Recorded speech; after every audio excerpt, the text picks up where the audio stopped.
ரொம்ப சிம்பிளா அதே சமயத்துல ஆரோக்கியமான முறையில ஒரு ஸ்வீட் ரெசிபி எப்படி செய்யலாம் தான் இன்னைக்கு இந்த வீடியோல பார்க்க போறோம். இது செய்யறது ரொம்ப ரொம்ப சுலபம். எல்லார் வீட்லயுமே கண்டிப்பா ட்ரை பண்ணி பார்க்க வேண்டிய ஒரு அருமையான ரெசிபி இது. அவ்வளவு ஒரு அட்டகாசமா இருக்கும். இதை இப்ப நம்ம எப்படி செய்யறதுன்னு பார்க்கலாம். வெல்கம் டு டுடே சமையல். அதுக்கு முதல்ல ஒரு பேன்ல 2 கப் அளவுக்கு பூ அவல் சேர்த்துக்கலாம். நான் இன்னைக்கு பூ அவல் அந்த தட்டு அவல் சொல்லுவாங்க இல்லையா, அதுதான் பார்த்து பயன்படுத்துறேன். உங்ககிட்ட சிவப்பு அவல் இருந்தாலும் பயன்படுத்திக்கலாம்.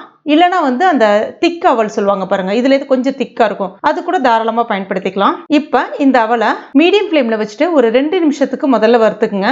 அடுத்ததான் இப்ப இந்த மாதிரி கொஞ்சம் வறுபட்ட பிறகு 1 கப் அளவுக்கு தேங்காய் துருவல் சேர்த்துக்குங்க. உங்ககிட்ட டெசிகேட்டட் கோகனட் இருக்குன்னா நீங்க தாராளமா அதை இந்த ஸ்டேஜ்ல சேர்த்துக்கலாம்.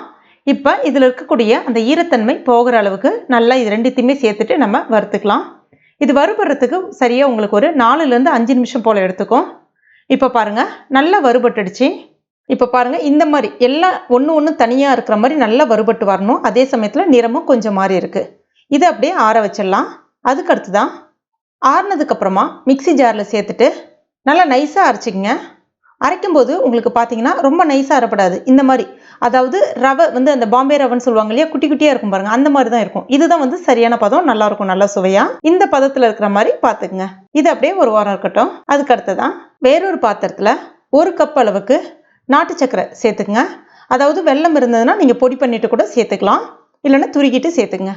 கூடவே 1 கப் அளவுக்கு தண்ணி சேர்த்துக்குங்க.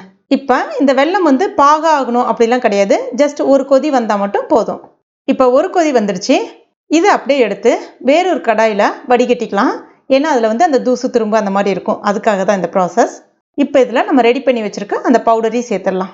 சேர்த்துட்டு கைவிடாம நல்லா கலந்து விட்டுட்டே இருங்க. ஏற்கனவே எல்லாத்தையுமே நல்லா வறுத்துட்டோம், அதனால அது சீக்கிரம் வெந்துடும். அந்த தண்ணி எல்லாத்தையுமே நல்லா இழுத்துட்டு சீக்கிரம் வெந்து வந்துடும். ஒரு 2 நிமிஷம் இல்லைன்னா ஒரு 3 நிமிஷத்துக்கு நல்லா கலந்து விட்டுக்குங்க. கடைசியா நல்ல ஒரு வாசனைக்காக, இது எல்லாமே ஆப்ஷனல் தான், ஆனா சேர்த்தீங்கன்னா நல்லா இருக்கும், 1 டீஸ்பூன் நெய், கூடவே கொஞ்சமா ஏலக்காய் பொடி சேர்த்துட்டு நல்லா கலந்து விட்டுக்குங்க. பார்க்கவே அதனுடைய டெக்ஸ்சர் எவ்வளவு சூப்பரா இருக்கு பாருங்க. சுவையும் பாத்தீங்கன்னா அவ்வளோ ஒரு அட்டகாசமா இருக்குங்க. கண்டிப்பா எல்லாருமே அவங்கவுங்க வீட்டுல ட்ரை பண்ணி பார்க்க வேண்டிய ஒரு ரெசிபி இது. இப்ப இது ரெடி ஆயிடுச்சு. அடுத்துதான் நல்லா அந்த மாதிரி சுழண்டு வரணும், அப்பதான் ரெடியா இருக்குன்னு அர்த்தம். இப்ப இது ரெடி ஆயிடுச்சு. அடுத்துதான் நான் இன்னைக்கு ஒரு தட்டுல கொஞ்சமா நெய் தடவிருக்கேன். வீட்டுல கப்பு அந்த மாதிரி இருந்தா கூட நீங்க பார்த்து பயன்படுத்திக்கலாம். இப்ப இதை கொஞ்சமா இருக்குன்றதுனால நான் ஒரு வாரம் மட்டும் தள்ளி விட்டு பண்ணிக்கிறேன்.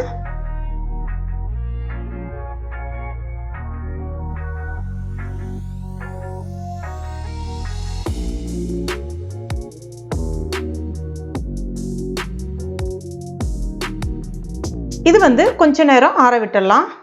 கிட்டத்தட்ட ஒரு அரை மணி நேரம் ஆறுனதுக்கு அப்புறமா நம்ம பீஸ் போட்டுக்கலாம் லைட்டா. ஏன்னா ஃபுல்லா ஆறிடுச்சுன்னா பீஸ் போட கொஞ்சம் கஷ்டமா இருக்கும் இல்லையா, அதுக்காக தான். லைட்டா கத்தியில ஒட்டுற மாதிரி தான் இருக்கும், ஆனா ஃபுல்லா ஆறிடுச்சுன்னா உங்களுக்கு ஒட்டாது, சூப்பரா இருக்கும்.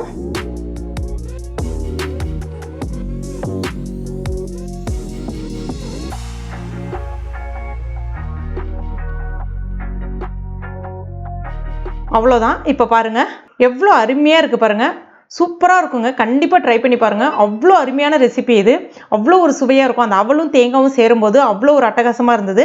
கண்டிப்பா ட்ரை பண்ணிட்டு மறக்காம எனக்கு கமெண்ட் பண்ணுங்க. இந்த வீடியோ உங்களுக்கு பிடிச்சிருந்ததுன்னா லைக் பண்ணுங்க, உங்க நண்பர்கள் மற்றும் ஃபேமிலி மெம்பர்ஸ் கூடயும் மறக்காம ஷேர் பண்ணிக்கங்க. மேலும் இது போன்ற டேஸ்டி ரெசிபிகளுக்கு நம்ம டுடே சமையல இது வரைக்கும் நீங்க சப்ஸ்கிரைப் பண்ணாத நண்பர்களா இருந்தீங்கன்னா உடனே சப்ஸ்கிரைப் பண்ணீங்க. கூடவே மறக்காம அந்த பெல் நோட்டிஃபிகேஷன் சிம்பிளையும் பிரஸ் பண்ணீங்க. தேங்க்யூ.